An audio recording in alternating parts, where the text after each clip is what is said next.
The FBI file on Louis Armstrong, declassified in 2012 under the Freedom of Information Act, runs to 523 pages. 523 pages documenting 15 years of surveillance on one of America's most beloved entertainers, a man known worldwide for his joyful smile and his message of peace through music. Phone conversations transcribed, concert attendance monitored, associates investigated, travel documented. Political statements analyzed for evidence of subversion.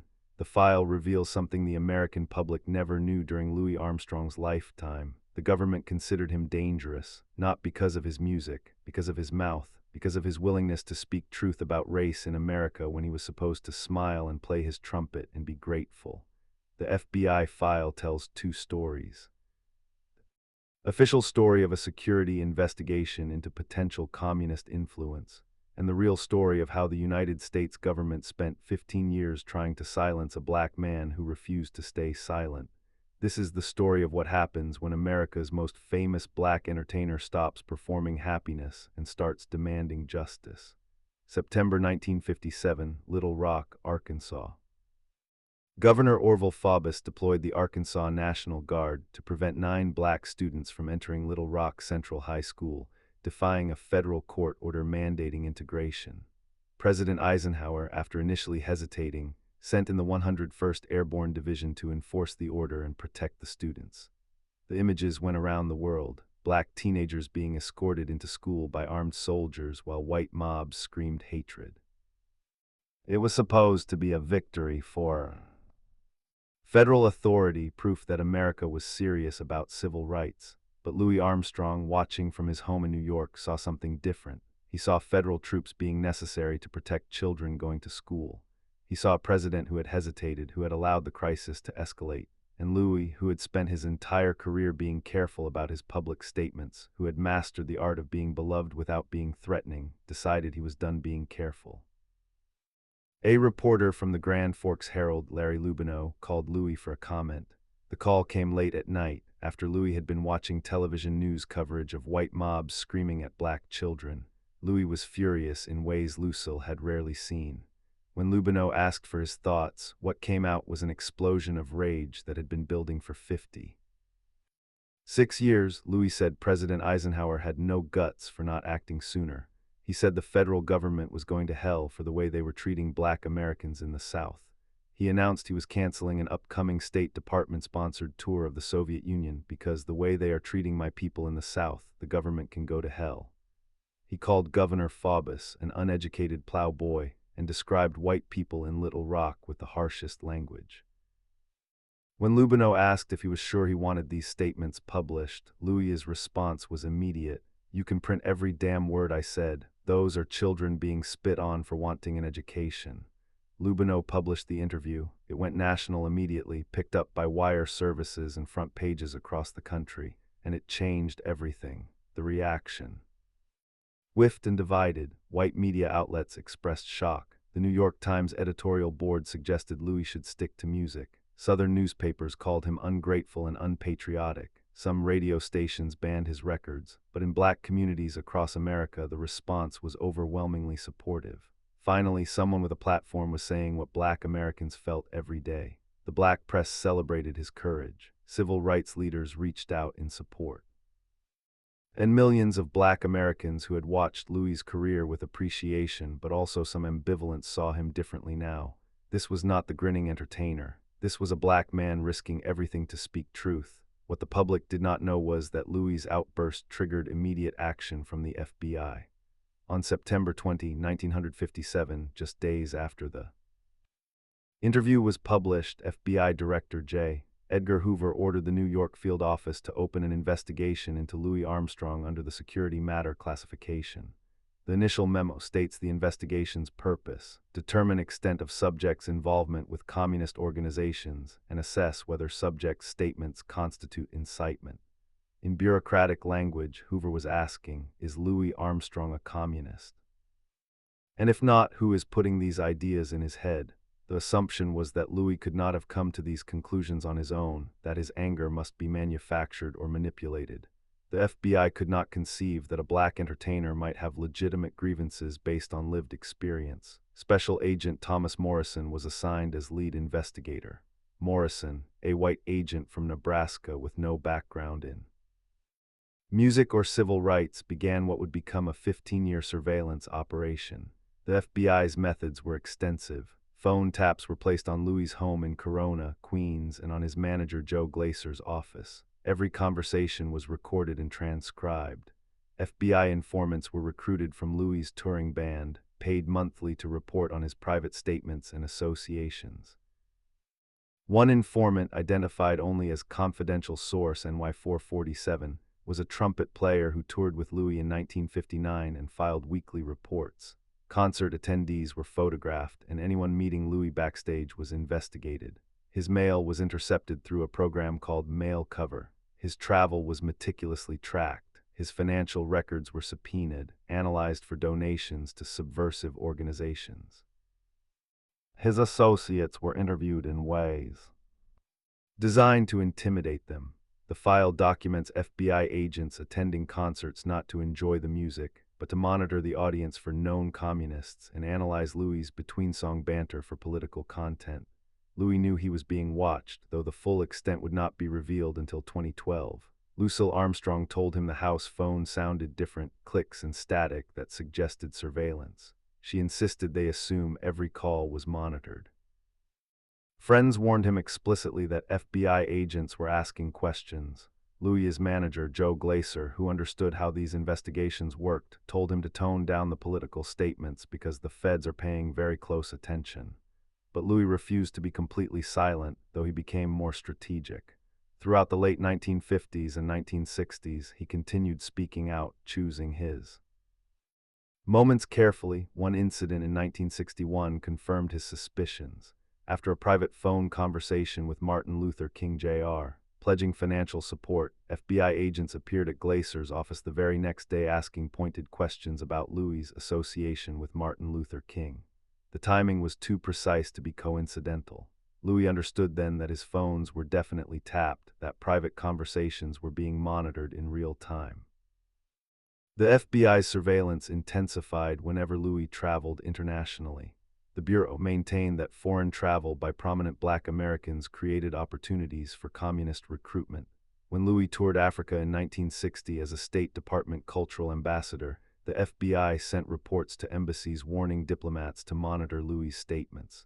When Louis performed in Eastern Europe, FBI agents debriefed him afterward, asking who he met, what was discussed, whether anyone tried to recruit him for communist causes. Louis treated these with bemused tolerance, understanding that refusing would intensify suspicion. But privately he found it absurd. "They think somebody's paying me to say racism is bad," he told Lucille. "Like I need convincing that being treated like a second-class citizen is wrong."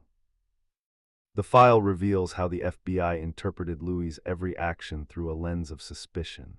When Louis donated to the NAACP Legal Defense Fund, the FBI noted it as financial support for organization with communist ties.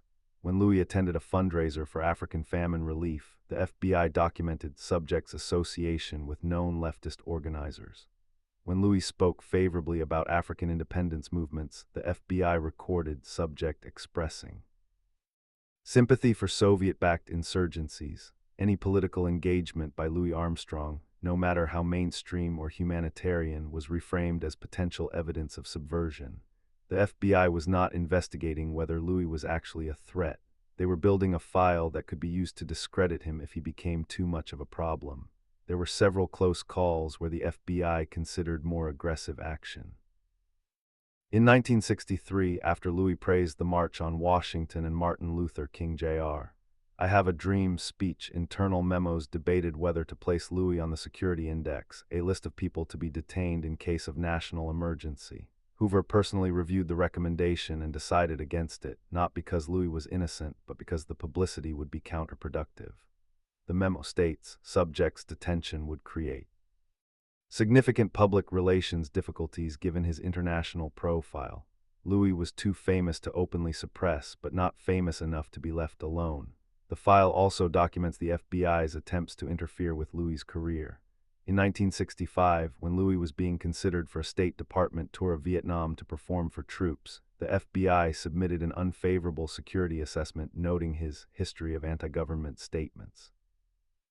The tour was canceled without explanation. When Louis was nominated for a prestigious cultural award in 1967, FBI agents contacted the selection committee and shared derogatory information from his file. Louis did not receive the award. These interventions were subtle, designed to limit Louis's influence without creating a martyr. Perhaps the most chilling aspect is how the file documents the FBI's interest in Louis's health and mortality. As Louis aged and developed heart problems in the late 1960s, FBI agents monitored his medical condition, noting hospitalizations and prognosis. Some historians believe the FBI was waiting for Louis to die, at which point surveillance could be closed. When Louis Armstrong died in July 1971, the FBI file shows a final entry: subject deceased, case closed, file to be retained under seal. The file was marked classified and placed in archives, where it remained for 41 years. Louis Armstrong lived his final years knowing he was watched, knowing his phone was tapped, knowing his political statements had made him a target. The stress of this surveillance, combined with his performance schedule and declining health, took a toll. Lucille said Louis became more cautious in his final years, not because his beliefs changed, but because he was tired of being investigated for having opinions. The FBI had achieved its goal, not to prove Louis was a communist, but to make him understand that speaking out had consequences. The file remained classified until 2012, when historian Ricky Riccardi, director of research collections at the Louis Armstrong House Museum, submitted a Freedom of Information Act request. He expected maybe 50 pages. What he received shocked him: 523 pages documenting 15 years of surveillance on a man who had never been charged with any crime. The file revealed an operation far more extensive than anyone had imagined, not just casual monitoring, but active surveillance involving multiple field offices, paid informants, and deliberate career sabotage. Riccardi made the file public, and the response was immediate. Major newspapers ran front page stories. NPR devoted segments to analyzing what the file revealed about FBI overreach. Academic conferences featured panels discussing the Armstrong file. The file became required reading in courses on civil rights history and surveillance studies. The FBI file forced a reassessment of Louis Armstrong's legacy. For decades, he had been remembered as the smiling jazz ambassador, the man who brought joy to the world through music. That image was not false, but it was incomplete. The file revealed that behind the smile was a man who had risked his career and safety to speak out when it would have been easier to stay silent. It showed that Louis understood the cost of his political statements and made them anyway. It showed the government saw him as dangerous precisely because he was beloved, his voice had power, and that power threatened the status quo. The file also exposed the ugly reality of how America treated its black citizens, even the most successful ones. Louis Armstrong had performed for presidents, traveled the world as a cultural ambassador, brought honor to his country through his music. And in return, his government had tapped his phone, investigated his friends, interfered with his career, and built a 500-page file labeling him a potential subversive. The message was clear: no black American, no matter how talented or famous, was beyond suspicion if they challenged white supremacy.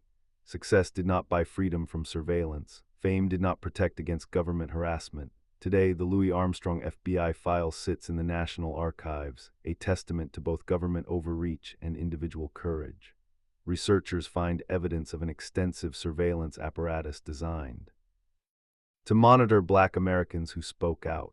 They find documentation of how the FBI wasted enormous resources investigating a man whose only crime was saying that black children should attend school without military protection.